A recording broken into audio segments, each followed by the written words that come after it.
I used to think my life was a quiet, unassuming love song. That was until the night of the college reunion, in a blur of expensive perfume and the clinking of glasses, when a drunk smashed that song to pieces. He pointed at the woman beside me, the woman I had loved for 3 years, been married to for 3 years, a woman I still kissed with a bashful reverence. My wife, Chloe, with a voice loud enough for the whole world to hear. He slurred through a drunken laugh. Holy shit, isn't that sweet Lily from back on Division Street? $300 would get you the whole night. What? You go legit and land a husband. Boom. Time froze. The air turned to ice. I saw Chloe's face drain of color, turning from pearl white to a dead, ashen gray in a split second. I saw the faces of my old classmates, their expressions a sickening kaleidoscope of shock, then morbid curiosity, then undisguised contempt and ridicule. And I, Ethan Hayes, the self-proclaimed good husband, the fool drowning in the delusion of a pure love, finally at 30 years old, understood three things with blunt, brutal clarity.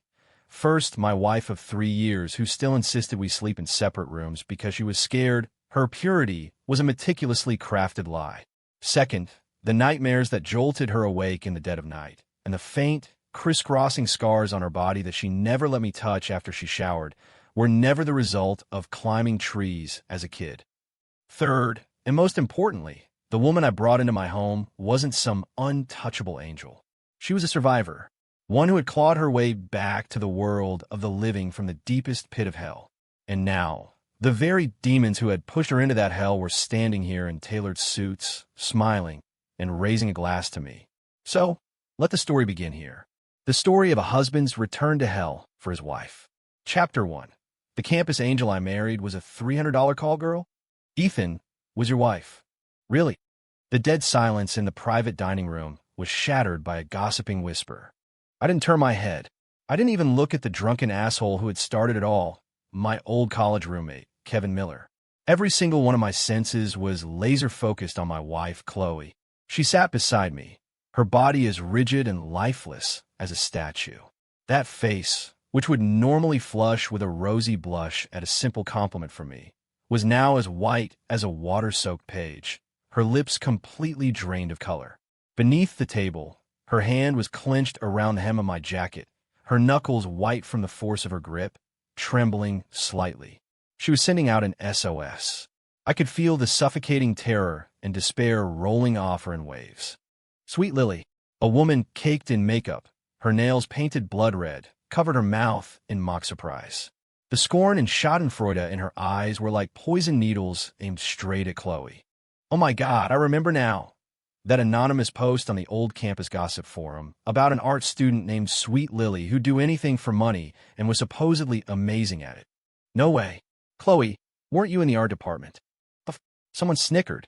That sound was a starting gun, igniting the malicious energy that had been simmering in the room. Everyone's gaze turned thick, dirty, and brazen. They were a pack of hyenas that had scented blood, cruelly, repeatedly, tearing my wife's dignity to shreds. And I, Ethan Hayes, her husband in name, her protector under the law, just sat there like an idiot, utterly powerless. Married for 3 years. I always thought I had married a delicate flower from a greenhouse. Chloe Evans, the undisputed goddess of the art department at our university. Cool, beautiful, like a snow lotus untouched by the mortal world. It took everything I had to win her over. She never accepted gifts, refused to go to the movies, and was always just sitting quietly in a corner of the campus with her sketchbook. I pursued her for a full year before she finally said yes. We dated for 2 years, and she never let me do anything that crossed the line. The most intimate we ever got was holding hands. I thought she was just conservative from a strict family. I respected her. I was even proud of her purity. When we got married, she told me she was scared, that she wasn't ready. So we slept in separate rooms for 3 solid years. 3 years. Over 1,000 days and nights. Like the most devout believer, I guarded the idol of the perfect wife in my heart. I was patient with her fear. I accepted her conservatism, and I even brushed off the few times I caught a glimpse of her scars, easily placated by her excuse of I fell a lot as a kid. And I believed it. I fucking believed it all. Now, reality had just bitch slapped me across the face, and it stung like hell. What purity? What conservatism? It was all bullshit. $300 for the whole night. Those 7 words were a branding iron searing into my forehead, scorching the past 6 years of my belief in this relationship to ashes. My heart was bleeding, not from the anger of being deceived, but from an overwhelming, indescribable pain. I ached for my wife. I ached for the public, brutal, soul-destroying humiliation she was enduring right now. That's enough. I finally spoke, my voice so hoarse it didn't sound like my own. I grabbed my suit jacket from the back of my chair, stood up, and draped it over Chloe's trembling shoulders, pulling her into my arms. Her body was as cold as a block of iron in the dead of winter. I could feel a patch of my jacket quickly growing damp with her silent tears. She didn't make a sound, just buried her face in my chest like a dying animal. I scanned the room. Those jeering faces slowly fell silent under my cold gaze. My eyes finally landed on the reeking figure of Kevin Miller. He seemed to realize the gravity of what he'd done, his eyes darting away, unable to meet mine. "Kevin," I said, my voice low but dropping the temperature in the room by several degrees. "Today, what you said, I won't forget it." With that, I looked at no one else. I bent down and, with a motion that was almost rough, swept Chloe into my arms. She was so light as a feather. In my embrace, she finally let go of all her defenses, and a broken, suppressed sob escaped her lips like a child's. In that moment, all the shock, anger, and humiliation inside me morphed into something harder, colder. It sat like a lead weight in my chest, making it hard to breathe. As I stepped out of the room, I glanced back one last time at the roomful of classmates. Their faces were a mixture of expressions, but not a single one showed a trace of remorse. Holding my wife, I walked out into the cold night air without looking back. I knew my quiet, unassuming love song was officially over. In its place was a revenge epic that would have to be written in blood and tears. And the first chapter would begin with finding out who Sweet Lily was. No, more accurately, who turned my Chloe into Sweet Lily. Chapter 2. The secret of her scars was hidden on a classmate's lips. The drive home was suffocatingly silent. Chloe was curled up in the passenger seat, a ball of sheer terror, like a frightened cat. She had her face buried in her knees and didn't move an inch. The streetlights cast fleeting, stark shadows across her pale profile. My hands gripped the steering wheel, my knuckles white. My mind was a film reel, playing Kevin's words, the sneers of our classmates, and Chloe's bloodless face over and over again. Sweet Lily. The name was a poisoned thorn lodged deep in my heart. I forced myself to think, my mind racing. How did Kevin know that name? Was it just a rumor he'd heard? Or was he one of the $300 clients himself? The questions were like white-hot pokers drilling into my brain. I pulled into our underground garage and killed the engine, but didn't get out. "Chloe," I said. Her shoulders flinched, but she didn't look up. "We need to talk." My voice was dry. She finally moved. Slowly, she raised her head. Her eyes, usually as clear and gentle as a fawn's, were now like stagnant pools of water, filled with an unbearable sadness and fear. "Ethan," she began, her voice trembling uncontrollably. "I'm sorry. I didn't mean to lie to you." Tears rolled silently down her cheeks like broken strands of pearls. "I'm dirty. I don't deserve you." "That's not what I'm asking." I cut her off, trying to keep the ice out of my voice. "I just want to know one thing. Why does Kevin Miller know you?" At the mention of his name, another violent tremor went through her body.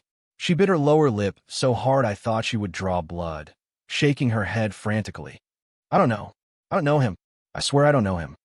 She was lying. I could see it. Her eyes were avoiding mine, and her hands were twisting the hem of her dress. There were her tells, the little things she did when she was nervous or hiding something. My heart sank, stone by stone, into the pit of my stomach. Back in our apartment, Chloe locked herself in the bedroom. I didn't knock. I sat on the cold living room couch and lit a cigarette. It was the first time I had smoked in the house in 3 years. Chloe hated the smell, but tonight, I needed the nicotine to keep my frayed nerves from snapping. Through the haze of smoke, my thoughts began to clear. Chloe's reaction confirmed that Sweet Lily was real, but she wouldn't talk. She was scared, hiding something. Was she protecting someone? Or was she afraid of something? If I wanted the truth, I couldn't rely on her. I had to find it myself. I took out my phone and found Kevin's number. After a moment's hesitation, I hit dial. It rang for a long time before he picked up. The background was loud. Sounded like he was still at karaoke bar. Yeah, who's this? Kevin slurred. It's me. Ethan. The other end went silent for a few seconds.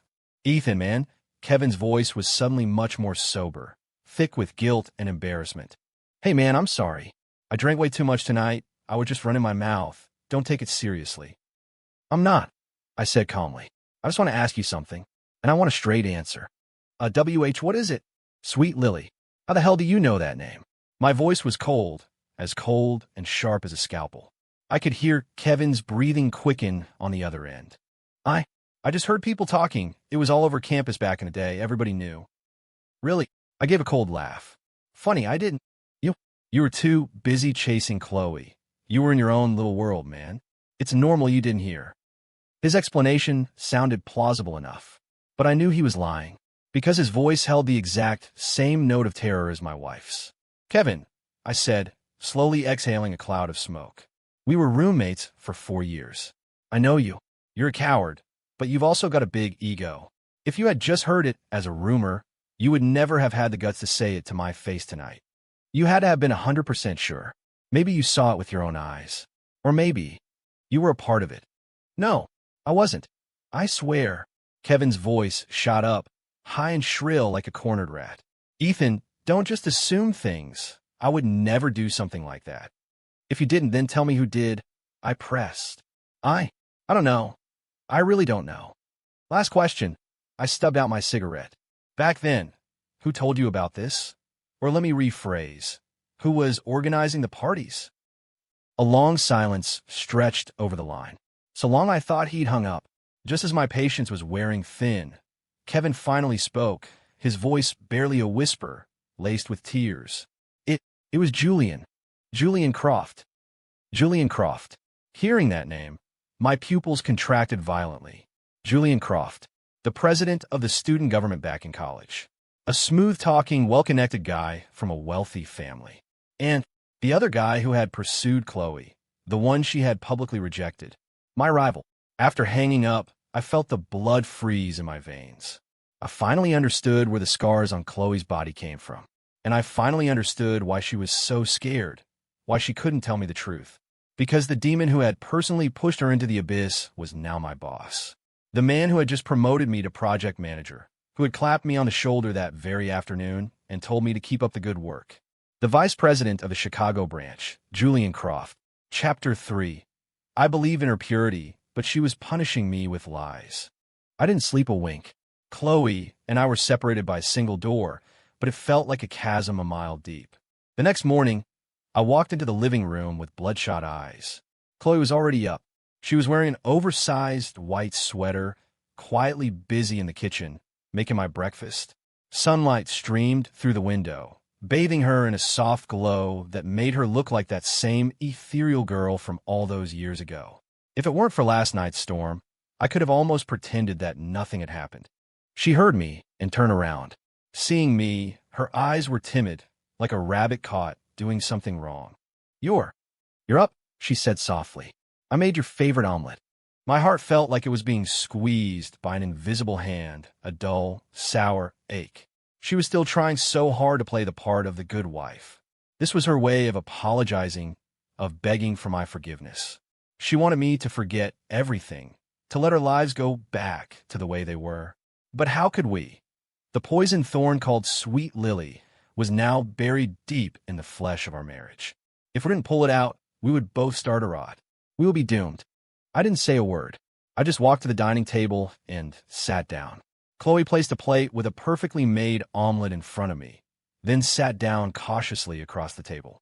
She kept her head down, her hands clenched nervously in her lap, awaiting my verdict. I picked up my fork and took a bite.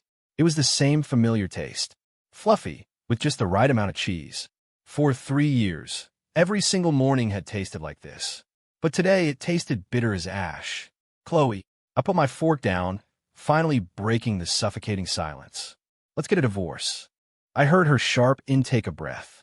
She snapped her head up, staring at me in disbelief, her beautiful eyes instantly welling with tears. Why?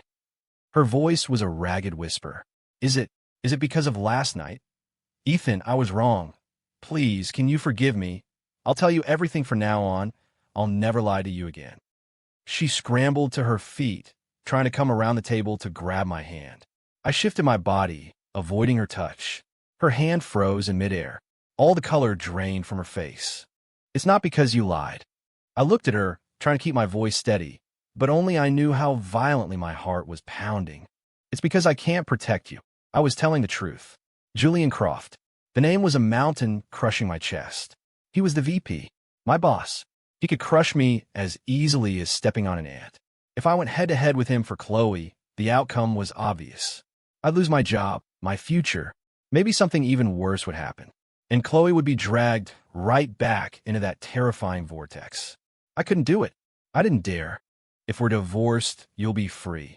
I forced myself to say the cruelest words. You can leave Chicago, go somewhere no one knows you, and start over. No, Chloe suddenly shrieked, like a cornered animal. Ethan, you can't do this to me. You promised you would love me forever, protect me forever. You can't just throw me away. She lunged at me, clinging to my arm, her tears flooding my shirt like a broken dam. I don't want a divorce. I'd rather die than get a divorce. Listen to me. I tried to pry her hands off, but her grip was like iron. Staying with me will only put you in more danger. I'm not afraid, she cried. As long as I can be with you, I'm not afraid of anything. Please, don't make me leave. Seeing her sobbing, completely broken, my heart felt like it was being sliced to ribbons. I knew how self-serving and cowardly my excuse sounded. I was scared. I was scared of facing Julian Croft, of facing the power and influence he wielded. But even more, I was scared of facing Chloe's past. I talked a big game about protecting her, but when the bloody truth was laid bare, my first instinct was to run. What kind of man was I? What kind of husband? Ethan, Chloe choked out, sensing my hesitation. I know you think I'm disgusting, that I'm dirty, but I swear it wasn't my choice. Her voice was filled with endless despair. It was my sophomore year. My dad got really sick. He needed a huge amount of money for surgery. I tried to borrow from everyone, but no one would help. When I was at my lowest, Julian Croft found me. Finally, she said his name. My breathing stopped. He said he could help. He said he would pay for all of my dad's medical bills, but on one condition. Chloe's body trembled like a leaf in the wind. He wanted me to spend time with one of his important clients. He said it would just be one time. I refused, but he threatened me with my dad's life. He said if I didn't agree, not only would he not give me a dime, but he would make sure no hospital in the city would admit my father. I had no choice. I really had no choice. She was sobbing so hard, she could barely speak. I reached out and pulled her into my arms, holding her tight, so tight. In that moment, I finally understood the bone-deep fear and torment she had lived with for 3 years. She wasn't punishing me with her lies. She was punishing herself. She felt dirty, felt she was unworthy of my clean love. So she couldn't let me touch her, couldn't bring herself to confess. She was like a snail carrying a heavy, broken shell, living cautiously in the fake greenhouse I had built for her. And I, the stupid gardener, thought I had given her the best care in the world. I'm sorry. Holding her, I repeated those 2 words over and over. I'm so sorry, Chloe. I'm sorry. I'm sorry I misunderstood you. I'm sorry I let you carry this all by yourself. I'm sorry that, for even a second, I thought about giving up on you. Hot tears streamed from my own eyes. From this day on, I, Ethan Hayes, would shatter this fake greenhouse with my own hands. And then, I would take my wife's hand and walk out of hell, one step at a time. Julian Croft, what you owe me, what you owe my wife, I will make you pay it back. 1,000 times over. Chapter 4. The Trail of Sweet Lily, where every clue leads to hell. After Chloe finally calmed down, I told her to stay home and rest. Then, I drove back to our alma mater alone. Years had passed, but the campus looked mostly the same, just with younger faces walking the familiar paths. I wasn't there for a trip down memory lane. My objective was clear: the university archives. I needed to go through every record from our time there to find any trace of Sweet Lily. Chloe's story was a start, an emotional account devoid of hard evidence. What I needed was cold, hard proof, the kind of proof that could nail Julian Croft to a cross of his own making. The archivist was an elderly woman with silver hair. She checked my alumni ID and driver's license, and when I told her I was writing a campus memoir and needed to look up old materials, she let me in without any more questions. The dusty shelves of records stood like silent tombstones. I started with the year we enrolled. Student rosters, club activity logs, disciplinary notices, backup discs of the campus online forums. I spent the entire afternoon digging like a man possessed, sifting through mountains of old paper. The dust made me cough, and my eyes burned from staring at faded print. But I couldn't stop. I knew the truth was buried somewhere in these yellowed pages. Finally, in a corner of an old campus newspaper, I found my first clue. It was a small, unremarkable lost and found notice. Lost last Friday night near the Azure Lounge off Division Street. A silver necklace with a lily pendant. This item is of great personal significance. If found, please contact Chloe from the art department. A generous reward will be offered. The date on the paper was from Chloe's sophomore year, the same year her father got sick. Division Street. The Azure Lounge. My focus sharpened. Division Street, just off North Campus, was the sketchiest area around back then. A chaotic mix of internet cafes, pool halls, and cheap motels. And the Azure Lounge was the most notorious spot of them all. The rumor was it was a place where a lot of deals went down. Why would a top student like Chloe be anywhere near a place like that? And lose her most important necklace? The answer was painfully obvious. I quickly took a picture of the notice with my phone and kept searching. Soon after, I found a second piece of the puzzle in the student government's expense reports. There were several large withdrawals listed under entertainment expenses. The signatory on every single one was the student government president at the time, Julian Croft.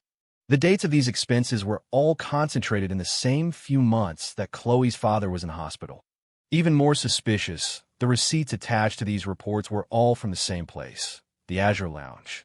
A coincidence? I didn't think so. I was almost certain that Julian had used this entertainment fund to pay for his dirty transactions. He used the school's money to feed his own depraved desires and trample on someone else's life. The discovery sent a chill down my spine. Julian's shamelessness and depravity were far worse than I had ever imagined. I kept digging, hoping to find more direct evidence, like the identity of the so-called important client, but the trail went cold. I searched through everything else, but found nothing more of value. Just as I was about to give up, my eyes fell on a file for the Outstanding Student Leader Awards. On the list of candidates, I saw a familiar name. Kevin Miller. The same Kevin Miller who had shouted "Sweet Lily" at the reunion. And his official recommender, printed in bold, was Julian Croft. I frowned. Kevin's grades in college were mediocre, and he was hardly a standout student. By all rights, he never should have qualified for that award. But he got it. The only explanation was that Julian had pulled strings for him. But why would Julian help him? What kind of secret did they share? A terrible thought flashed in my mind. Kevin wasn't just an observer in all of this. He might have been a participant, an accomplice. He could have even been the one Julian used to procure girls for his clients. A pimp. The thought made my blood run cold. If that was true, then Kevin knew a hell of a lot more than he had told me. His terror on the phone last night suddenly made perfect sense. He wasn't just afraid of me. He was terrified of Julian. I took a deep breath, forcing myself to stay calm. It was clear now. The key to unlocking this whole thing was Kevin Miller. I had to find a way to make him talk. By the time I left the archives, the sky had grown dark. I stood on the empty athletic field and lit a cigarette. The evening wind was cool against my skin. Chasing the ghost of Sweet Lily was like peeling an onion. Every layer I pulled back brought more tears to my eyes. Behind every clue lay a deeper, filthier darkness. I could already see the end of the path to the truth, a gaping abyss, a bloody maw called hell. But I couldn't turn back. For Chloe, for the life that was stolen from us. I was walking into that hell, and I was ready to burn it all down. Chapter 5. The rich kid who humiliated her was now my boss. Monday. I walked into the office feeling like I was heading to my own execution. Colleagues greeted me warmly in the hallway. "Morning, Ethan. Congrats on the promotion, man." I forced a smile and nodded back at each of them. No one knew about the storm raging behind my empty smile. As I walked in my new office, I saw him immediately. Julian Croft. He was standing by my desk, hands clasped behind his back, admiring the small succulent on the corner. The succulent was a gift from Chloe to celebrate my promotion. The sight of him made my pupils constrict. The blood in my veins felt like it had turned to slush. This was the man. This man in a custom-tailored suit, with perfectly coiffed hair, who looked so suave and sophisticated. He was the one who orchestrated everything, who pushed my wife into an abyss from which she could never fully escape. He must have heard my footsteps because he turned, a warm, welcoming smile on his face. "Ethan, you're here." His tone was so friendly, like a caring mentor genuinely happy for his subordinate. "How was your weekend? Did you and the wife celebrate?" He had the audacity to mention my wife. A hot, metallic taste filled my mouth. I clenched my fists so hard I thought my knuckles would crack. It took every ounce of my self-control not to smash that hypocritical smile off his face. "It was great. Thanks to you, Julian." I lowered my head, hiding the murder in my eyes. "Glad to hear it." Julian nodded, satisfied, and clapped me on the shoulder. "Keep up the good work. I have high hopes for you. Nail this project, and there's a big bonus in it for you at the end of the year." His hand rested on my shoulder. I could feel its warmth through my shirt. It made me sick to my stomach. I imagined that same hand, cold and unforgiving, wrapped around a young girl's throat, choking her pleas for help. "Thank you, Julian." I fought back the bile rising in my throat and responded with the humility expected of me. Julian offered a few more words of encouragement before striding back to his spacious corner office. Only when his door clicked shut did I allow myself to finally breathe, taking in ragged gulps of air. That brief exchange had drained all my energy. My back was soaked in a cold sweat. I collapsed into my chair, staring at the frosted glass of Julian's office door, my expression slowly hardening into something cold and unyielding. This was my enemy. He was powerful, duplicitous, and held a high-ranking position. And I was just a pawn on his board. The gap between us was immense. A direct confrontation would be suicide. I had to be patient, like a snake coiled in the shadows, waiting for the perfect moment to strike and deliver a fatal bite. I was on edge all day. While I went through the motions of my work, I kept a constant, sidelong watch on Julian's office. I studied his every move, trying to analyze his character to find a weakness. He was cautious but arrogant. He always closed the blinds when he took a call. He drank only hand-ground coffee from a specific, expensive brand. And he had a way of looking at the female employees, especially the young, pretty interns, with an undisguised predatory hunger. That look sent shivers down my spine. I was certain, with a sickening clarity, that over the years, Chloe was not his only victim. This monster had been using the same methods to prey on vulnerable, financially struggling young women for years. This realization fanned the flames of my vengeance even hotter. This wasn't just for Chloe anymore. It was for every girl he had ever hurt, or might hurt in the future. I had to bring him down. After work, I didn't go straight home. I parked my car across the street from the exit of our company's parking garage. I was going to follow him. I needed to know his life outside of work, his social circles, everything about him. Know your enemy. At 7 p.m., Julian's black Mercedes smoothly exited the garage. I started my car and followed at a safe distance. I expected him to go to some fancy club or a private party. But to my surprise, his car headed toward the most exclusive residential area in the city, the Summit Estates. He pulled up in front of one of the sprawling mansions. An elegantly dressed woman and a young boy, about 7 or 8 years old, came out of the house, smiling. "Daddy!" The little boy shouted with joy and ran into Julian's arms. The corporate smile on Julian's face instantly melted away, replaced by a look of pure, gentle love. He lifted his son, kissing him again and again, then planted a tender kiss on the woman's cheek. A perfect family, happy as a picture. I sat in my car, watching from a distance, a deep chill spreading through my body. A monster who was less than human out in the world could go home and be a loving husband and a doting father. The irony was staggering. His happiness was built on the suffering of how many girls like Chloe. How dare he? How dare he enjoy all of this with a clear conscience? I stared at the brightly lit mansion, a terrifying coldness gleaming in my eyes. Julian Croft. This perfect family this halo of success. This is what you cherish most, isn't it? Good, because I'm going to shatter it all with my own 2 hands and let you taste what it feels like to fall from heaven into hell. It was late when I got home. A single, dim lamp was left on in the living room. Chloe was still awake. She was in her pajamas, curled up on the couch hugging a pillow, like a small dog waiting for its owner. When she saw me, she shot up from the couch, her eyes a mix of anxiety and hope. You're back. She hurried to the entryway, wanted to take my briefcase, but seeming hesitant to get too close. Her cautiousness made my heart ache. I reached out and gently stroked her hair, trying to make my voice as soft as possible. Yeah, I'm back. Why are you still up? I was waiting for you, she said, her head bowed. A warm feeling spread through my chest. I took off my jacket, walked over to the couch, and patted the seat next to me. Come sit. Chloe hesitated for a moment before sitting down beside me, but her body was tense, maintaining a small distance between us. I could feel her fear and her guilt. She must have thought I was still angry with her. Chloe, I said, looking in her eyes, my voice steady. I'm sorry. She looked up, startled, not understanding why I was the one apologizing. What happened in the past? I shouldn't have blamed you. I took a deep breath, pushing the image of Julian's happy family to the back of my mind. You weren't the one in the wrong. The people who hurt you were. Chloe's eyes immediately reddened.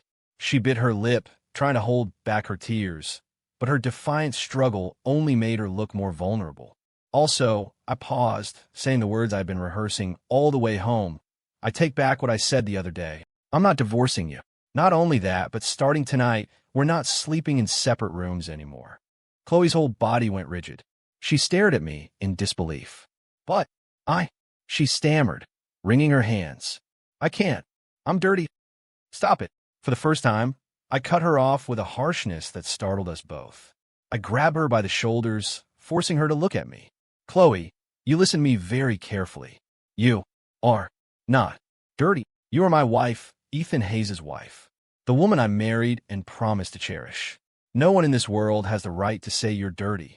The people who hurt you, who bullied you, who ground your dignity into the dust, they're the dirtiest, most disgusting things on this planet.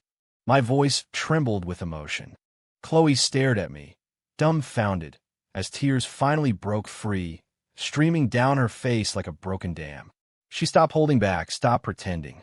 Like a child who had suffered an unbearable injustice, she collapsed into my arms and let out a heart-wrenching sob. Her cries were filled with years of suppressed pain, shame, fear, and despair. I held her tightly, letting her tears and snot soak my expensive shirt. My heart felt like it was being squeezed and twisted. The pain was almost suffocating. I gently patted her back, soothing her like a wounded animal. She cried for a long, long time, until her wails softened into quiet, ragged sobs. She lay against my chest and whispered something so faintly I almost didn't hear it. Her words were like a sledgehammer to my soul. She said, Ethan, it wasn't that I didn't love you. I was just afraid of staining your soul. Boom. My mind went completely blank. I had always assumed her reluctance to be close to me was a symptom of PTSD, a psychological barrier. It had never occurred to me that in her own world, she felt this worthless. She saw herself as a sinner, an unclean person. That being with me was a kind of contamination, that it could even affect my very soul. What kind of profound, hopeless love was this? I couldn't control my emotions any longer. I lowered my head, and, with an almost holy reverence, I kissed her cold, tear-stained lips. Her body instantly stiffened. I could feel her resistance, her fear, but I didn't pull back. With my kiss, with all the tenderness and love I possessed, I sent her a clear message. I'm not afraid. I'm not afraid of your past. I'm not afraid of your scars, and I'm not afraid to fall into hell with you. As long as I can be with you, forget my soul, I would face utter annihilation. Slowly, her tense body began to relax. She stopped resisting, and, with a clumsy, trembling uncertainty, she began to kiss me back. The kiss felt like it lasted an eternity. It held no lust, only an infinite, overwhelming tenderness and a sense of salvation. That night, I held her as we lay in the same bed. We didn't do anything. I just let her rest her head on my arm, holding her in my embrace as if she were the most precious treasure in the world. I could feel how tense she was at first, her body as stiff as a board.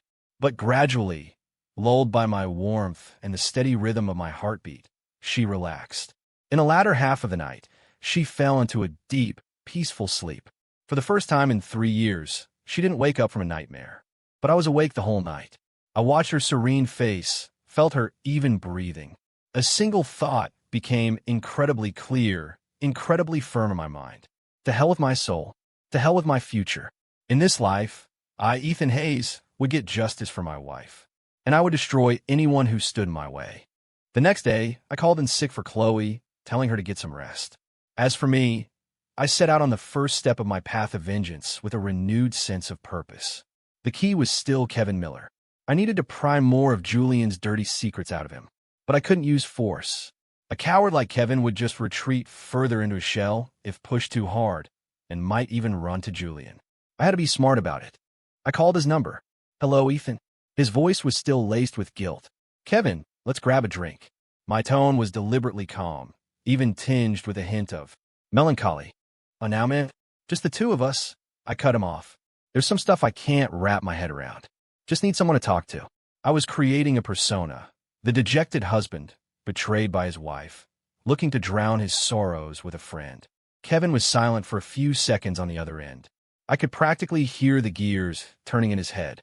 He probably thought I was a broken man, reeling from the cheating, looking for a sympathetic ear from the one person who knew the truth. For a spineless coward like him, this was the perfect opportunity to absolve himself of any guilt. Just as I predicted, he agreed. "All right, man. You name the place, I'll be there." We met at a generic sports bar. I got there early and ordered a table full of appetizers and 2 buckets of beer. By the time Kevin arrived, I'd already downed several bottles by myself. My eyes were glazed, my face was flushed, and I was the perfect picture of a man drinking to forget. "Ethan, you all right?" Kevin asked cautiously as he sat down across from me. "Never been better." I grabbed a beer, chugged half of it, then slammed the bottle down on the table. I looked at him with bloodshot eyes. "Tell me, man, am I a fucking idiot?" "What?" "I treated her like a queen, put her on a goddamn pedestal. And for what? Turns out she's just a common whore who'd spread her legs for anyone." I punctuated my words by banging my fist on the table, even managing to squeeze out a few tears. Of course, it was all an act, but it was a convincing one because it was fueled by my very real pain and anger. Kevin was taken aback by my outburst. He quickly poured me another drink, trying to placate me. "Ethan, don't be like that. Chloe, maybe she had her reasons." "Reasons? What reasons could she have? She was just poor and cheap. That's what."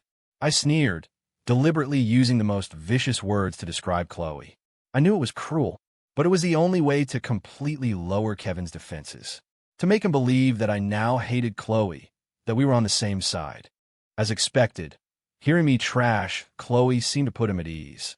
He sighed, picked up a beer, and took a long swig. "Man, Ethan, it's not your fault. It's all because of that bastard, Julian Croft." He had finally brought up the key player. My heart skipped a beat, but I kept my face neutral, pretending to be drunk. "Julian, what's he got to do with it? He's our boss." "Boss, my ass." Kevin spat, lowering his voice. His face was a mixture of contempt and fear. "Ethan, you don't know. That guy was a real piece of work back in college. The number of female students he messed with, I can't even count. He always went after the pretty ones from poor families. He'd pretend to be the charming, generous boyfriend, and once they were hooked, he'd show his true colors, using all sorts of tactics to get what he wanted. The whole sweet Lily thing, that was all him. The alcohol, or maybe my misery, had loosened Kevin's tongue. The floodgates opened. He was pissed that Chloe rejected him back then. So when he found out her family was in trouble and needed money, he saw his chance. He found some out-of-town businessman, a real creep, that he needed to impress. And to entertain him, he set his sights on Chloe. He told her he'd give her $20,000 if she just spent one night with the guy. Chloe refused, of course, so he threatened her with her dad's life. Kevin's story matched Chloe's, but it wasn't enough. I needed more specific evidence. Fuck. I slammed my fist on the table, my face a mask of grief. Who was the businessman? I'll kill him. Kevin jumped, startled. Whoa, Ethan, calm down. The guy's name is Marcus Thorne. He's in real estate. A big shot. We can't mess with him. Marcus Thorne. I filed the name away. So, what happened next? I pressed on. Did Chloe? Did she really? A flicker of pity and guilt crossed Kevin's face. Man, that night, Julian told me. He told me to pick Chloe up outside the Azure Lounge and take her to the hotel room. When I saw her, she was shaking, crying her eyes out. I felt bad for her. But what could I do? My Outstanding Student Leader Award, my job at the company after graduation. Julian arranged all of it. I just took her to the room and left. I don't know what happened after that. He looked down, unable to meet my eyes. But the next day, I saw Julian give Marcus Thorne a USB drive. Thorne had this huge, sleazy grin on his face. I'm guessing whatever was on that drive was from that night. A recording. The word exploded in my head like a thunderclap. My blood rushed to my brain. That son of a bitch, Julian, not only did he destroy Chloe, but he also filmed it. Where was that USB drive now? With Marcus Thorne? Or did Julian have a copy? That drive was a ticking time bomb. And it was the one weapon that could send them both to hell. I suppressed my white-hot rage and pretended to pass out from the alcohol, slumping onto the table. Thanks, man. Hick, drinking with me. Seeing me unconscious, Kevin let out a sigh of relief. He paid the bill, then helped me into a taxi and gave the driver my address. The moment the taxi door closed, my drunken, glazed-over eyes snapped open, sharp and clear as a hawk's. Kevin, Julian, Marcus Thorne, and a USB drive of unknown whereabouts. Good. The pieces of my revenge puzzle were coming together. Now, it was time to sharpen the blade for my wife. And the first sacrifice on this altar of vengeance will be you, Kevin. Chapter 8. The hunt begins, setting a deadly trap for the cowardly accomplice. I didn't go after Kevin immediately. With a cornered animal like him, the best strategy was to let him unravel on his own. I just needed to toss a stone into the already turbulent waters of his conscience and watch the tidal wave. That stone was Julian Croft. The next day at work, I was the model employee, diligent, respectful, and deferential to Julian. But during my lunch break, I used a burner phone to call Julian's office landline. When he picked up, I said nothing. I just played a pre-recorded audio clip into the receiver. It was a recording of Kevin's words from the bar, distorted by voice-changing software. It's all because of that bastard, Julian Croft. The number of female students he messed with. I can't even count. The whole Sweet Lily thing. That was all him. I only played those few lines before hanging up. But I knew it was enough. Enough to put a paranoid egomaniac like Julian on high alert. He would be wondering who recorded it, who knew his secrets. And his first suspect, without a doubt, would be the man with the big mouth. Kevin. After making the call, I went back to my desk as if nothing had happened, burying my head in project files. But out of the corner of my eye, I kept Julian's office in my sights. Sure enough, less than 5 minutes later, Julian's door flew open. His face was a thundercloud as he stormed over to Kevin's cubicle. Kevin, my office now. His voice was a low growl, barely containing a volcanic eruption of rage. The entire office fell silent, everyone frozen in fear. Kevin turned ghostly pale, his legs trembling so badly that Julian had to physically haul him out of his chair and drag him into the VP's office. The door slammed shut with a deafening bang. The soundproofed door muffled the noise, but we all knew a storm was breaking loose in that room. I lowered my head, a cold smirk playing on my lips. Let the show begin. About half an hour later, a shattered Kevin emerged from the office. His hair was a mess, a button was missing from his shirt, and the red imprint of a hand was clearly visible on his cheek. He looked like a zombie, shuffling back to his desk with a vacant stare. He collapsed into his chair, shaking like a leaf. Our colleagues shot him looks of pity and curiosity, but no one dared to ask what had happened. I knew Julian must have threatened him in the most brutal way possible. Right now, Kevin was a rabbit being hunted by a tiger with no escape route. His mind was on the verge of snapping, and that's when the hunter, me, was supposed to make his entrance. I waited until the end of the workday and watched as a dazed Kevin stumbled out of the building. I followed him in my car at a safe distance. He didn't go home.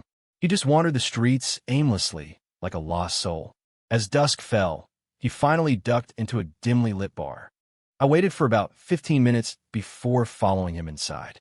I spotted him immediately, huddled in a corner booth, pounding back shots of hard liquor. I walked over and sat down across from him. "Drinking alone is a sad sight," I said calmly. Hearing my voice, Kevin looked up as if he'd seen a ghost. When he realized it was me, the terror on his face morphed into the desperate joy of someone grabbing onto a lifeline. "Ethan." His voice was thick with tears. "Ethan, help me. Julian's going to kill me. He's really going to kill me." He slid off the booth seat and was about to kneel in front of me. I caught him before he could. "What happened?" "Start from the beginning." He knows I told you what happened back then."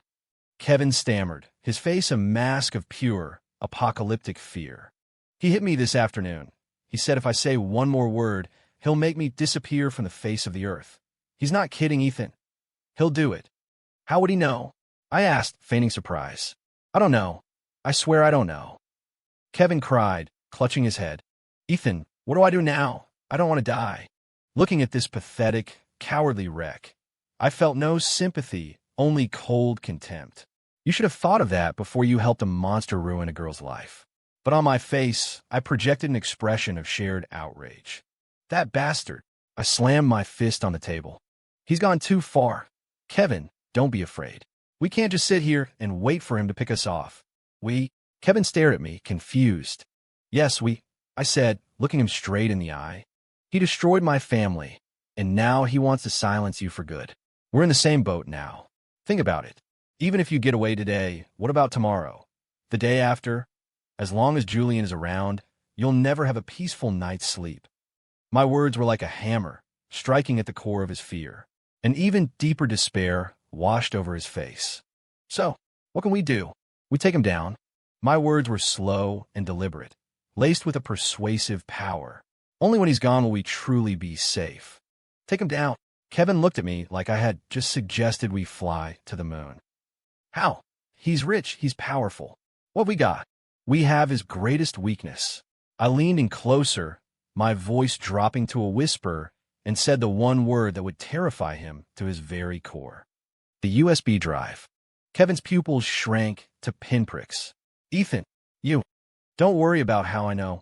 I sat back, my gaze cold and steady. "Right now, I just need you to tell me one thing. That USB drive from all those years ago. Did you, by any chance, make a copy?" I stared into his eyes, watching for the slightest flicker of emotion. I knew it was a long shot, a trap I was setting to get to the truth. But for the desperate man in front of me, this lie was his only lifeline. He would cling to it, because he needed something to prove his value to me, to earn my protection. Kevin's Adam's apple bobbed nervously. He looked at me, his eyes a swirling vortex of conflict, fear, and a hint of desperate madness. Finally, as if making a decision that would seal his fate, he gritted his teeth and squeezed out a single word. "Yes." Chapter 9. The location of the USB drive. I traded a lie for the ultimate weapon of revenge. "Where is it?" My heart hammered against my ribs, but I kept my expression perfectly calm. Kevin's eyes darted around the noisy bar. No one was paying attention to our dark corner. He lowered his voice to a near whisper. "Ethan, if I tell you, you have to protect me. You have my word." I gave him a look of solid reassurance. "We're allies now. Your safety is my safety." My promise seemed to be the final push he needed. Back then, when Julian told me to take Chloe to the hotel, I had a feeling, a flicker of cunning, the kind of instinct a small man hones to survive, appeared on his face. I knew Julian was a ruthless bastard. He'd use you and throw you away without a second thought. I was afraid he'd pin everything on me one day, so I needed some insurance. That night, after that creep Marcus Thorne left, Julian had me go clean a room. While I was there, I used a tiny spy camera I brought with me, and I recorded the whole thing. Julian copying the files from the USB drive. What? This was a shocking revelation. I had been bluffing, hoping to scare a confession out of him, but he actually had something even more damning than the original video. The contents of the USB drive would only prove that Marcus Thorne was a rapist. But Kevin's recording would prove that Julian Croft was the organizer, the planner, and the distributor of the whole sordid affair. This was the evidence that would nail his coffin shut and bury him for good. I fought to keep my voice steady, the excitement making it tremble. You recorded him copying the drive. Yes. Kevin nodded, a hint of pride on his face. And while I was at it, I made a copy of the contents for myself, too.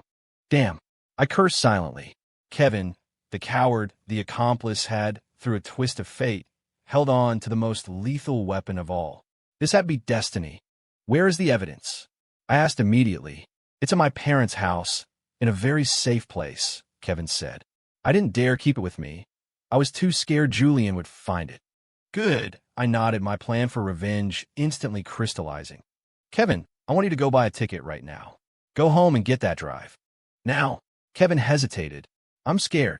What are you scared of? I stared at him coldly. Do you think Julian can't find you here? He's probably already got people watching you. That drive is the only thing that gives you any leverage with me. It's the only thing that will keep you alive. My words were a bucket of ice water, snapping him out of his panic. He shivered, a glimmer of clarity returning to his eyes. Okay, I'll do what you say, Ethan. I'll go now. Remember, I warned him, be careful on the way. Don't use your real ID to buy the ticket, and turn off your phone. As soon as you have a drive, contact me. Don't tell another soul. I understand.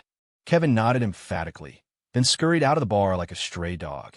I watched him go, slowly exhaling a breath I didn't realize I'd been holding. The ultimate weapon of my revenge was finally within reach.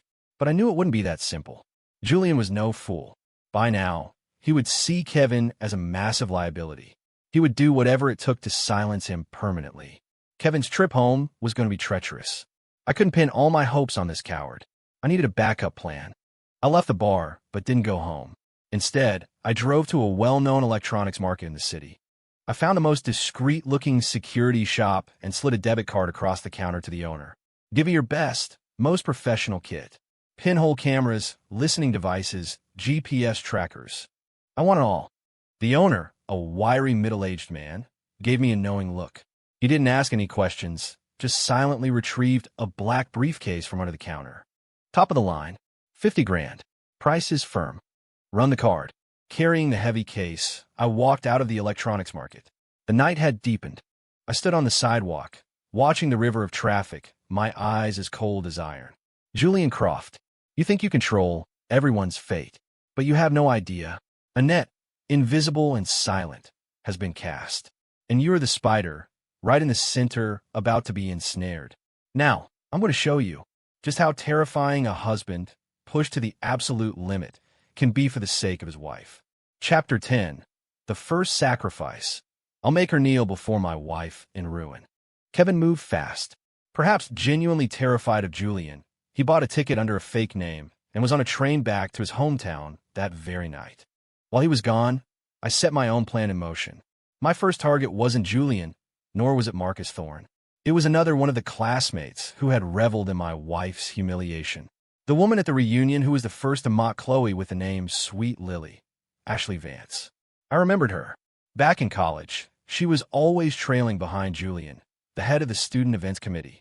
She was jealous of Chloe's talent and beauty and was always trying to undermine her. Her words at the reunion weren't just casual cruelty. She knew something. I used some of my savings to hire a private investigator and quickly got a full rundown on Ashley. After graduation, she married a moderately successful businessman and became a full-time housewife. Her life revolved around showing off her designer bags and luxury vacations on social media. Her husband, I discovered, was obsessed with his family's reputation and the image of having a perfect, virtuous wife. That was her weak spot. I anonymously sent a carefully crafted email to her husband's public company email address. The subject line was sensational, concerned citizen inquiry. Was your esteemed wife running a prostitution ring in college? In the body of the email, I didn't exaggerate. I simply laid out, in a semi-factual way, how Julian Croft, Kevin Miller, and Ashley Vance had used their positions in the student government to organize so-called mixers, which were in reality opportunities to introduce female students to wealthy, older men. I also hinted that I was in possession of more damning evidence, like photos and chat logs. I never mentioned the Sweet Lily incident directly. I knew that for someone like Ashley, you don't need the truth to destroy her. You just need a scandal. One email would be enough to bring her world crashing down. With the bait laid, I waited. Sure enough, less than 3 days later, I received a call from an unknown number. "Hello, is this Ethan Hayes?" It was Ashley's voice, shaking with barely suppressed rage and panic. "Speaking. Did you send that email?" she shrieked. "I don't know what you're talking about," I replied calmly. "Don't play dumb with me. Ethan, I'm warning you. This is slander. I can't sue you." "Sue me?" I laughed coldly. "Go ahead. It'll be a great opportunity for the police to take a look at the student government's old financial records. We can see exactly where all that unaccounted event funding went." The other end of the line went dead silent. I could hear her ragged, heavy breathing. "Ethan, what do you want?" Her voice was softer now, tinged with desperation. "What do I want?" My voice turned to ice. "I want you to pay for every single word you said. Saturday, 8 p.m. The abandoned warehouse at the old industrial park. Come alone. If you call the police or tell a single soul, I will personally deliver the evidence I have to your in-laws." I hung up without waiting for a reply. I knew she would be there. Saturday night, I arrived at the abandoned warehouse early. Chloe was in the car with me. She was nervous, her hands twisted in a knot in her lap. "Ethan, are we really doing this?" "Yes." I took her cold hand in mine. "Some debts have to be paid. I'm not asking you to confront her. I just want you to see, with your own eyes, the people who hurt you on their knees, repenting." At exactly 8 p.m., a red Porsche pulled up to the warehouse. Ashley got out of the car alone. She was wearing an expensive dress and flawless makeup, but couldn't hide the fear and exhaustion on her face. I got out of the car. Chloe followed, staying close behind me. "Ethan, what the hell is this?" Ashley yelled, her voice a weak attempt at bravado. I didn't say anything. I just stepped aside, revealing Chloe standing behind me. The moment Ashley saw Chloe, all the color drained from her face. You, Ashley," I began, my voice flat and cold. "Back then, after Chloe lost her lily necklace, you were the one who found it, weren't you?" Ashley's pupils contracted violently. "And you gave it to Julian. And Julian used that necklace to give Chloe the nickname Sweet Lily, didn't he? And then at the countless mixers that you organized, you used that nickname again and again to promote your classmate, your friend, to those greasy old men." Every word I spoke was a hammer blow, striking at Ashley's conscience. She stumbled backward, looking like she was about to collapse. "No, it wasn't me. Julian made me do it." "Enough," I roared, cutting off her pathetic excuses. "I didn't bring you here to listen to you lie." I took a step forward and tossed an envelope at her feet. "And there are pictures of your husband checking into a hotel with a college student last week. I thought you might be interested." Ashley froze, staring at me in disbelief. You investigated my husband?" "Neil." I looked at her, my eyes devoid of any emotion, and apologized to my wife. Ashley's face turned a mottled shade of red and white, a mask of humiliation and defiance. "In your dreams." "Really?" I took out my phone and pretended to dial a number. "It seems you're not that attached to your perfect housewife status after all." That was the final straw. Her defenses crumbled. She looked at me, then at Chloe, cowering behind me. Finally, with a soft thud, her legs gave out, and she felt her knees on the cold, unforgiving concrete. "I'm sorry." She bowed her once proud head, her voice choked with tears of humiliation. "Chloe, I'm sorry. I was wrong." Chloe stood behind me, her body trembling slightly. She looked at the woman kneeling before her, the woman who had made her life hell, now a pathetic, broken mess. Her eyes were filled with a complex mix of emotions. There was no joy in this revenge, only a profound, endless sorrow. I looked down at the kneeling Ashley, my heart as still and cold as a stone. This was just the first one, an insignificant sacrifice. The main course was yet to come. Julian Croft. Marcus Thorne. Are you ready? Chapter 11. The real estate tycoon. I'll turn your empire to ash overnight. With Ashley dealt with, my next target was Marcus Thorne, the gluttonous real estate tycoon, the man who had physically assaulted my wife. I wasn't going to let him off with just a kneeling apology. I wanted him ruined, his reputation destroyed, his fortune gone. Just then, Kevin finally returned from his hometown with the crucial evidence. He looked even more haggard and terrified than before. "Ethan, I got it. In a secluded corner of a coffee shop, he handed me a USB drive, wrapped in multiple layers of wax paper. It's all here. The recording of Julian copying the video, and a backup of the video itself. I took the drive. The small metal object felt as heavy as lead in my hand. Julian, I think he sent someone to my hometown, Kevin said, his voice shaking. I was lucky I got out of there when I did. Ethan, you have to help me. Don't worry, I said, pocketing the drive. Find a place to lay low. Cut off all contact with everyone. When this is all over, I'll make sure you're safe. After sending Kevin away, I went straight to my safe house, a secure apartment I had rented under a fake name. I plugged the USB drive into a laptop that was not connected to the internet. My heart was pounding against my ribs. I clicked on a video file. The screen flickered to life. I had prepared myself for this, but seeing the sickening images play out in front of me still made me feel dizzy with rage and nausea. I saw a young Chloe, so helpless, so terrified. I saw Marcus Thorne's disgusting, leering face. And I saw Julian Croft, like a demon admiring his handiwork, calmly adjusting the camera angle. I clenched my fist so hard my nails dug into my palms. Blood trickled between my fingers, dripping onto the keyboard. I didn't close the video. I forced myself to watch every single second of the hour-long recording of hell. I wanted to burn this humiliation, this hatred, into my very bones, to let it flow through my veins. After watching the video, I didn't act immediately. I took a full day to calm the storm of rage inside me. Then, I began to formulate my plan to destroy Marcus Thorne. I couldn't take him on directly, but I was the project manager for his most important current project, the Summit Estates. The project was a joint venture between Julian's company and Thorne's real estate firm. I had access to the project's most sensitive data. Over the next week, I was the diligent Ethan Hayes by day. By night, I became a corporate spy and a hacker. Using my position and the equipment I had purchased, I silently copied all of the project's core files. Then, for countless nights, I pored over the dense contracts, blueprints, and financial statements like a madman. And finally, I found it. A fatal flaw. To cut costs, Marcus Thorne had used substandard, low-quality steel in the construction of the Summit Estates, a project marketed as the pinnacle of luxury living. Not only that, but he had also cooked the books, inflating costs to secure a massive, fraudulent loan from the bank. Either one of these crimes was enough to send him to prison for a very long time. With my weapon secured, I began to lay my trap.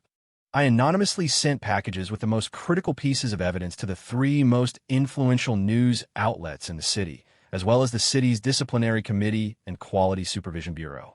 I didn't release all the evidence at once. Like a master chess player, I slowly tightened the noose. Day 1.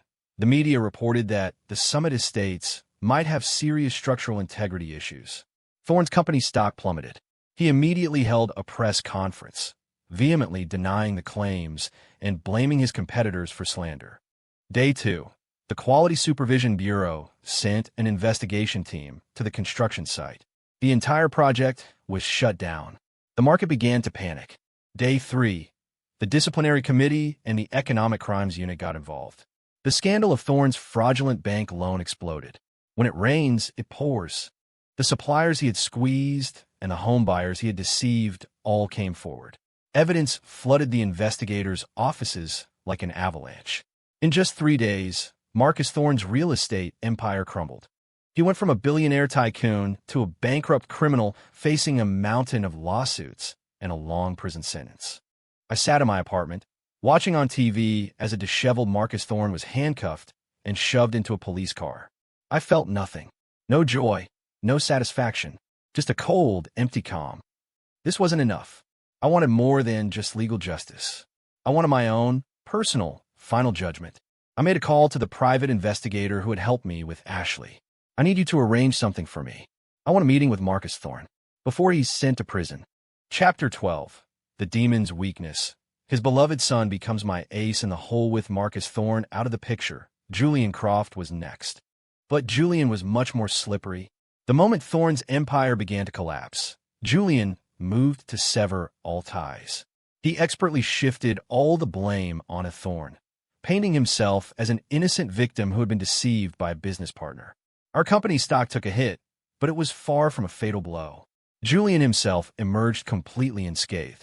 I watched him at a company-wide meeting, putting on a masterful performance of a heartbroken and betrayed executive.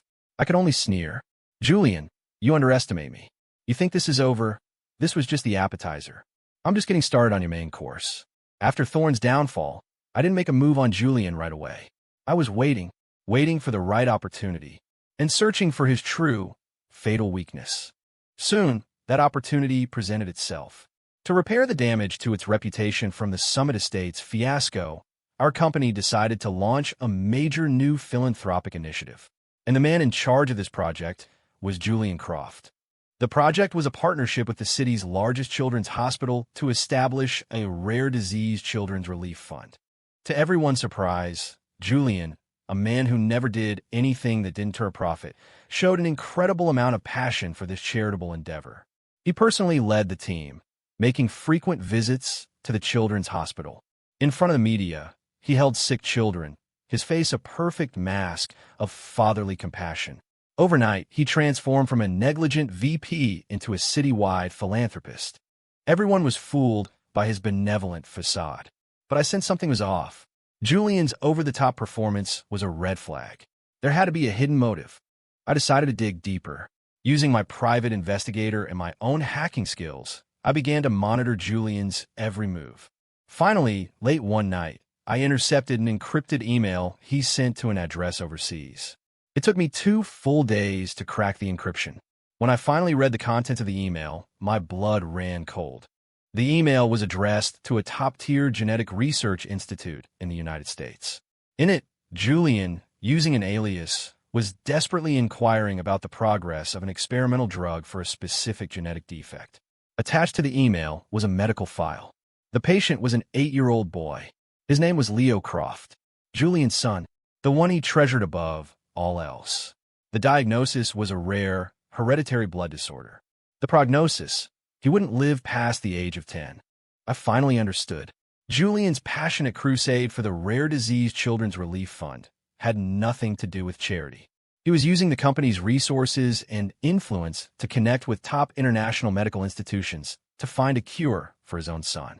Even more monstrous, he was planning to use the other sick children in the foundation as guinea pigs for his son's experimental treatment. The discovery was chilling. Even a vicious tiger won't eat its own cubs. But this monster, Julian Croft, to save his own son, was willing to sacrifice countless other innocent children. The selfishness, the cruelty, was beyond comprehension. As I stared at the cold, clinical medical report, a bold and vicious plan began to form in my mind. Julian, you love your son more than anything, don't you? He's your whole world. Good. I will use the thing you cherish most to deliver the final, fatal blow. I won't harm your son. I haven't sunk so low as to hurt an innocent child. But I will make you feel the same suffocating despair that Chloe felt. The despair of watching the person you love most slowly fade away, while you are utterly powerless to stop it. I will make you understand what it felt like for Chloe when her father was dying in that hospital bed. I will show you the true meaning of retribution. Chapter 13, The Final Gala. I broadcast his sins to the world at his moment of triumph Friday night. The city glittered. The launch gala for the Rare Disease Children's Relief Fund was held at the city's most prestigious 7-star hotel. The city's elite, celebrities, media, business leaders were all in attendance. Julian Croft, the man of the hour, was a vision in a white tuxedo, gliding through the crowd, radiating success and charm. His wife and son were by his side. The perfect family, a picture of happiness. And I, Ethan Hayes, as an outstanding employee representative for the project, was also invited. I sat at a table in a quiet corner, dressed in a sharp black suit, a predator in the shadows, watching it all unfold. Chloe wasn't here. I didn't want her to have to see Julian's disgusting face ever again. Tonight was my hunt, and mine alone. The gala proceeded smoothly. Speeches from dignitaries, performances by celebrities, donations from corporations. It was a perfect picture of philanthropy and goodwill. Finally, it was time for the main event. Julian Croft, as the founder of the fund, was to take the stage to give his speech. He walked up to the podium, holding his young son's hand. The spotlight fell on them. Julian's face was beatific. He held his son's hand with one hand and a microphone with the other, his voice dripping with emotion. "Good evening, distinguished guests, dear friends. Tonight, I don't stand before you as a businessman. I stand here simply as a father. My son, Leo, is my angel. He is also a child with a rare disease." His eyes reddened, his voice choked with emotion. A wave of sympathy washed over the crowd. Some of the women in the audience were already dabbing their eyes. I have felt despair. I have felt pain. But when I saw the thousands of other children, just like Leo, suffering from these terrible illnesses, I knew I couldn't give up. I established this foundation in the hope that, with my humble efforts, I can light a candle of hope for these children. I believe that every angel deserves to be treated with kindness by this world. As he finished, the room erupted in thunderous applause. Countless people were moved by his heartfelt speech. The flashes from the media cameras were blinding, capturing this great father's finest moment. A satisfied, triumphant smile spread across Julian's face. He raised his son's hand, about to wave to the adoring crowd. And in that precise moment, at the absolute peak of his glory, his triumph, his life, everything changed. The massive LED screen behind him, which had been displaying a heartwarming promotional video, suddenly went black. And then a new image appeared, a sordid, sickening image that no one could have expected. A dimly lit hotel room, a young girl pinned to a bed by a large, grotesque man. The girl was crying, struggling, and a familiar figure was standing nearby, calmly adjusting a camera angle. That figure was unmistakably the man on the stage, the benevolent philanthropist, Julian Croft. Boom! The entire ballroom exploded. The applause died instantly. Every face in the room was a mask of shock, confusion, and utter disbelief. "Oh my God!" a woman screamed. The reporters, after a moment of stunned silence, descended like sharks that had scented blood, their cameras swiveling madly to focus on the man on stage, who was now frozen like a statue. Julian was stunned. The smile on his face froze, then shattered, replaced by a ghastly, gray terror. He stared at the screen, at his younger, demonic self, his mind a complete blank. "No, that's not real." He managed to choke out a pathetic, desperate cry, but it was too late. The video continued to play, and the worst was yet to come. The scene changed. Now it showed Julian copying the contents of the USB drive.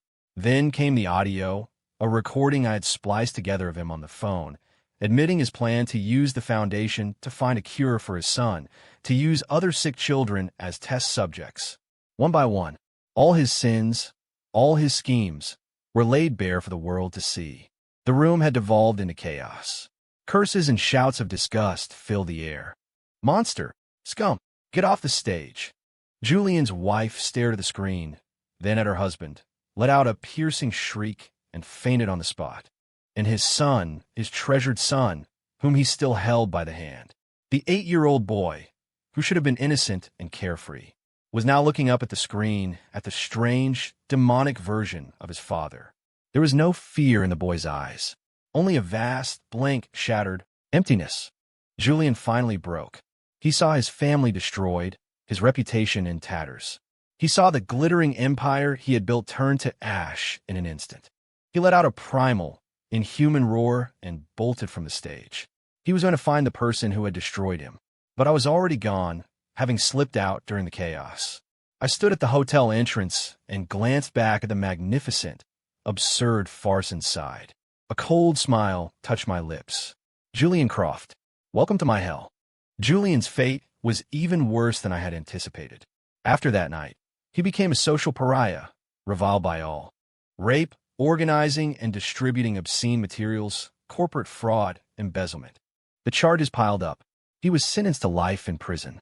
His wife filed for divorce the moment she regained consciousness, took their son, and disappeared without a trace.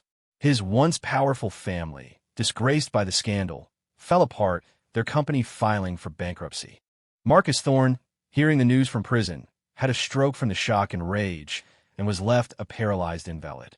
Kevin Miller, for his substantial cooperation, received a suspended sentence. I kept my promise and gave him some money to get out of the city and never come back. Ashley Vance was thrown out of her house by her husband with nothing but the clothes on her back, becoming the laughingstock of her social circle. Everyone who had ever hurt Chloe paid a terrible price. My revenge was complete, but when the dust finally settled, I didn't feel the triumphant satisfaction I had expected, only a vast, endless emptiness. I was like a soldier who had fired his last bullet, standing alone on a scorched battlefield, with no idea where to go next. I quit my job and sold our apartment. I took Chloe and left the city that held so many of our painful memories. We moved to a small, beautiful coastal town far away. We rented a small house with a yard and started a quiet, secluded life. I thought that by getting away from it all, we could start over. But I was wrong. The deepest wounds are not inflicted by external enemies, but by the demons within. Chloe's condition didn't improve, even after her tormentors were brought to justice. She grew more withdrawn, more silent.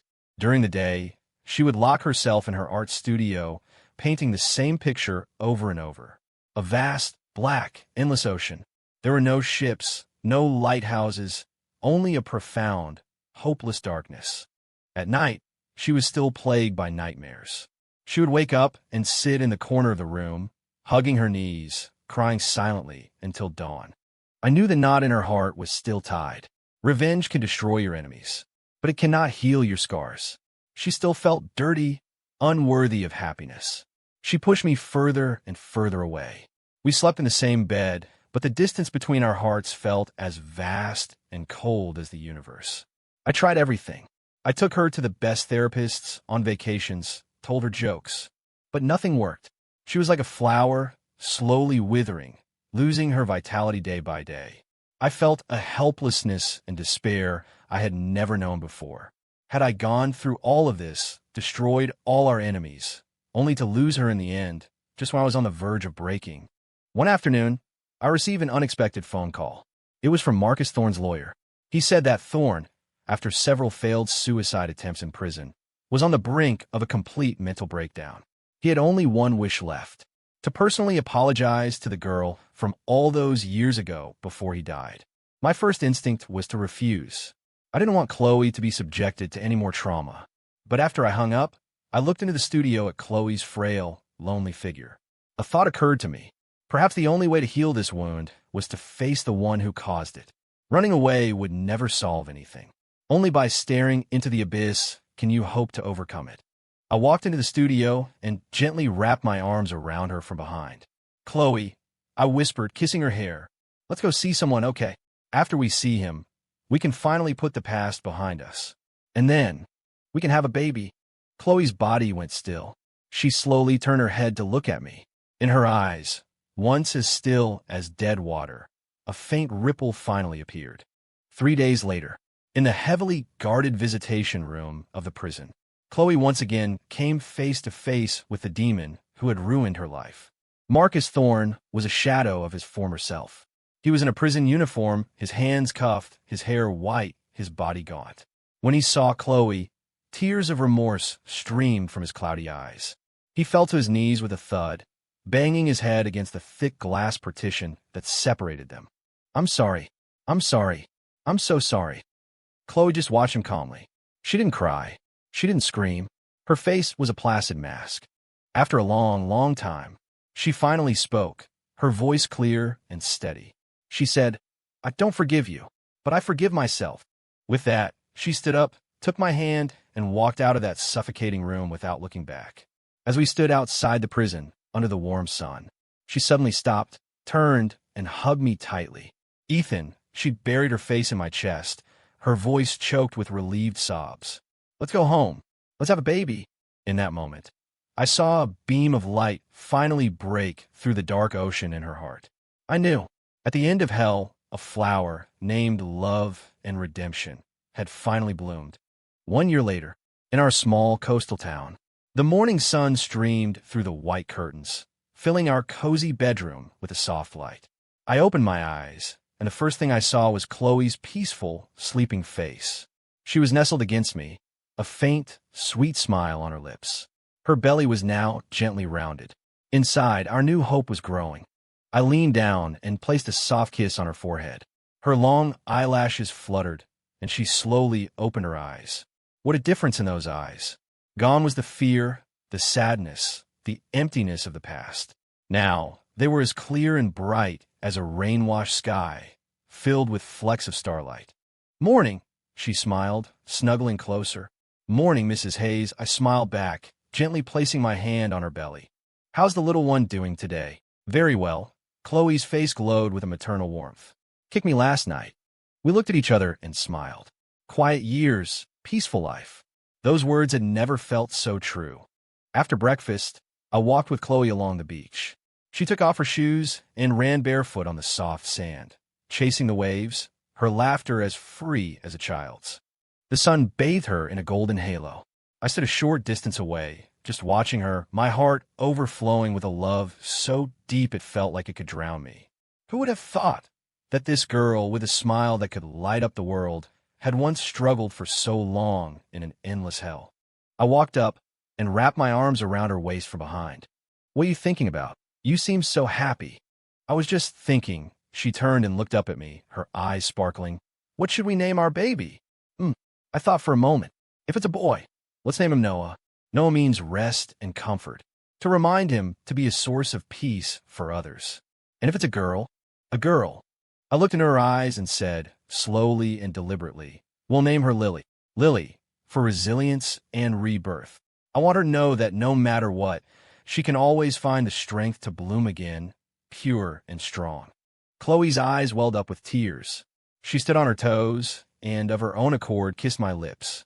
The sea breeze rustled our hair. Seagulls soared freely in the distance. I knew that the past was truly in the past. The scars might never completely disappear, but they no longer hurt. They had become a part of us, the deepest rings in the tree of our life. A reminder of how fiercely we had loved and how hard we had fought.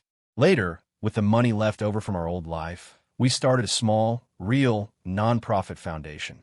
It was dedicated to providing legal and psychological support to girls who, like Chloe, had suffered trauma and had nowhere else to turn. Chloe became the foundation's first counselor. She used her art and her own story to heal one broken soul after another. She no longer painted the dark, endless ocean. Her canvases were now filled with a vibrant, blue sea, full of sunlight and hope. A sea of new beginnings. People have asked me if it was worth it, if destroying my career, my future, and even becoming a monster myself, walking the line of the law, was worth it for a tainted woman. Every time, I answer without hesitation, yes. Because only I had seen her at her purest, and only I had seen her at her most broken, tormented by hell. I don't just love her for her beauty. I love her for her imperfections, for her scars, for her soul. A soul that, though wounded, remains kind, brave, and resilient. My name is Ethan Hayes. For her, I stared into the abyss. For her, I became the abyss. But I know this. When I took her hand and walked out of that darkness, I, in my love, became her strongest, most impenetrable armor. And that is more than enough.